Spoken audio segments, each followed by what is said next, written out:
What's going on, y'all? EP here with another video. As y'all can see, I got my LeSean McCoy jersey on. Congratulations to him for winning 2 Super Bowls, 2 in the last 2 years, by the way.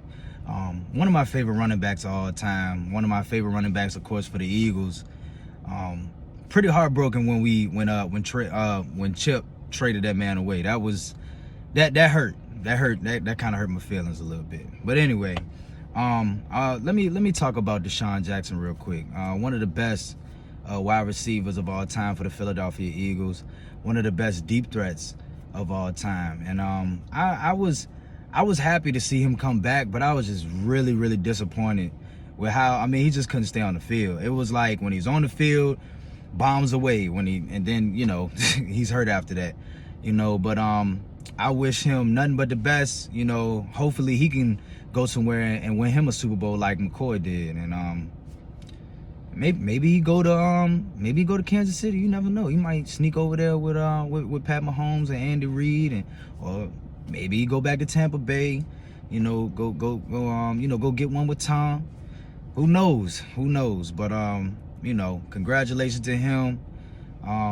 Just on a great career. Who knows if he gonna really be able to put it all together again. Who knows? But Desean was a beast, man. I just know every time the man was on the field, touchdown. And that was whether it was against us or on somebody else's team, on our team. If he was on the field, bombs away. It was always an opportunity for that.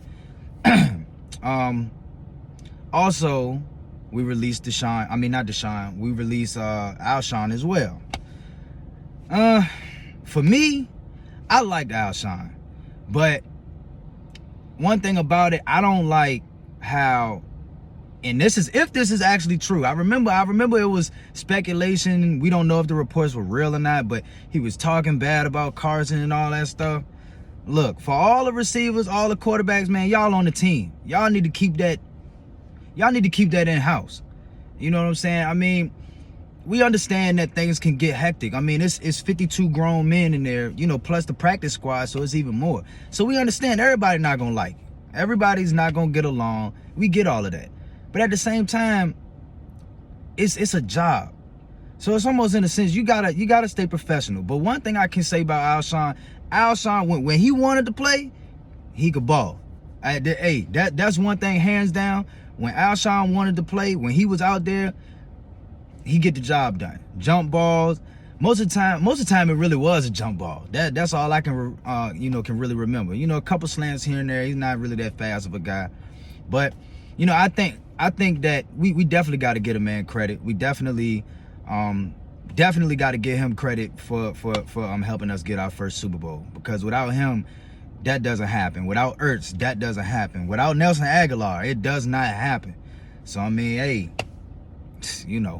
it is what it is. We let him go. It's time to move on now. It's time to get younger anyway, and I think that that's the best way to do things. Let's get younger, and let's continue to build on this thing. All right, so enough about that stuff. Let's get to what I really want to talk about, and that's the draft. All right. In my opinion, for this first pick, it's got to be a game changer. It's got to be a game changer. It's the 6th overall pick. It's got to be a game changer. And for me, I believe that we're going to have at least 3 quarterbacks go before the number 6 pick. So in my opinion, it has to be Jamar Chase or Devontae Smith.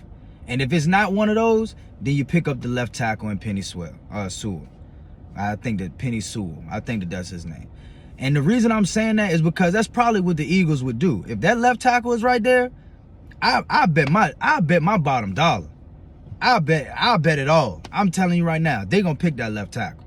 They are definitely gonna pick the left tackle. That's just what the Eagles do. They build within the trenches. Which I can't blame them. That's where football is played. That's where the game is won, in the trenches. Those are the guys that's actually putting in contact every single play. Your offensive line, they protecting your quarterback to be able to throw. And they're also, opening up the lanes for the running back to run through.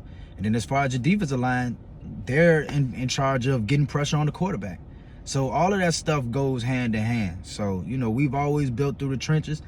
And honestly, when I was looking at some of the top guys this year, I was trying to find the defensive end, because that's just what that's what the Eagles do. That's what they always want to do. I mean, yeah, we got Rager last year. Who did we get the year before that? I know we got Barnett in 18. What's that, 17? I got all my stuff mixed up right now. I know, okay, it was, what's his name? Andre Dillard. That's who it was. See, that's another one. We got Andre Dillard. Last year, yeah, we got Rager. See how that worked out. A few years back, got Nelson. I know Goddard was in the second round. I remember Fletcher was a first round pick. Lane Johnson was a first round pick. Who else? I know Derek Barnett was a first round pick. I already said that. I mean, but that's all defensive ends and D tackles and O linemen. But that's our history, though. You know, that's our history. And I mean, especially, you know, on the D line. I mean, it's a reason why the Philadelphia Eagles lead the NFL in all-time sacks. There's a reason for that. I mean, we build within the trenches. So I honestly, for me, I know that I've heard a lot of people want to go Kyle Pitts. Me personally, I don't think that at 6, I don't see Kyle Pitts as being a number 6. Now, if we want to trade back and, you know, get some picks, maybe we can get a Kyle Pitts at maybe 8, 9, 10. But at pick 6, I just feel like you're going to have 3 quarterbacks go. So I feel like you got to go for one of those receivers. And if those receivers are gone, go for the left tackle. That's what I would do. But if that tackle is there, I think the Eagles going to go ahead and do it. But the thing is, we've got Cincinnati in front of us. I believe they got the 5th pick, and they need a lineman bad. Probably just as bad as us. But either way, I believe that if they don't draft that left tackle, we're going to end up drafting them. I can almost, like I said, I'll put my bottom dollar on it. Me personally, I feel like you got to go get that number 1 receiver. I feel like you got to go get Jamar Chase or Devontae Smith. And Devontae Smith, yeah, he played with Jalen. So Jalen, there's a little bit of familiarity there. As far as Jamar Chase, I mean, we saw what the man could do. We saw what he could do. And if you could put the ball in the area, the man is going to go get it. He's got great route running. He will go up for the ball. Not really a speedster, but he's fast for his size. I believe he runs about a 4.4, but he's I believe he's 6'1", 205, about 200, maybe something like that. Might put on a little weight, because that was just the last time that we saw him, you know, over a year ago, since LSU didn't play this year, or he didn't play this year. So, like I said, me personally, for the first pick, I'm going Jamar Chase if he's there. If he's not, I'm going Devontae Smith. If he's not, I'm going with the left tackle. I'm going with the left tackle. I don't think that. And the only way that I would go Pitts is if we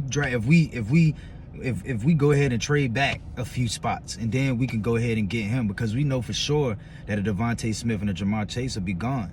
And then, you know, on the other end, we'll be able to get some receivers, you know, in those other rounds, you know, with some of those picks, you know, that we would acquire. So I don't know. To be honest, you know, it's kind of confusing what the Eagles are trying to do right now. You don't know if they want to build around Jalen or if they don't. You know, I don't think they even know what they want to do. But I think that what you have to do is you got to put him in the best position possible. So you got to get him some weapons, or you got to get him a left tackle. I don't think that a defensive end, maybe one, the guy from Michigan, Pay. I'm not sure how to pronounce his name, but I know he could potentially be a top 10 pick. But hopefully we don't draft him, because I don't think that we should draft in the top 10. I don't think we need to draft a defensive end. I'm halfway okay with us drafting a left tackle, but I'm just going off of the history of the Philadelphia Eagles. But like I said, that's my pick for the first round. In that order. I'm still working on a mock draft, and looking at a lot of film, and I'm just looking at highlights and reading up on so many different things. It's so many different guys that I like, but it's also kind of hard to figure out what guys you would really want to go for, because we don't really necessarily know exactly how the scheme is going to be. I mean, they're saying 4-3, and it's probably going to be a 4-3, but what kind of 4-3? What kind of corners do you like? You like man corners? Do you like zone corners? Do you like to press? Do you like to play off? I mean, you know, we don't. How do you want your linebackers lined up? How do you want your D line lined up? You know, we don't really know. So for me personally, it's hard to go to some highlights and look and say, all right, well, I think that they could fit in our system when I haven't even seen our system, because we don't know if he's gonna run the same thing they did in Indianapolis. And that, you know, offensively or defensively, we really don't know. So, you know, it's really off of speculation. And you know, me personally, I think that we should be looking for players that are smart and not necessarily just looking for speed, but I think we need to be looking for guys with good technique. And that's just with any position. That's one thing that has to we got to get better with is our technique, because our body language and all of that stuff, it just falls off. And that's when your technique kicks in. You know, when the body language is just, you know, you want, basically what I'm saying is you want this to be second nature. You want your play on the field to be second nature to how you are on the field. You know, you're going 100 miles an hour. That's how you practice and that's how you play.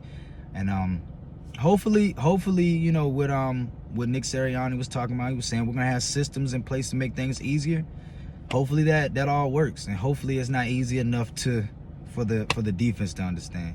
But anyway, that's all I got for you guys. Like I said, I'm still working on my draft board, on my little mock draft. I'm gonna put that out probably in the next couple days. I'm trying to finish up these last couple rounds. It's just so hard because, you know, it's you didn't really have much of a college football season, and then, you know, it's just so much to put in between it. But definitely working on that. And that's it. That's all I got for you guys. Hey, did you like and subscribe?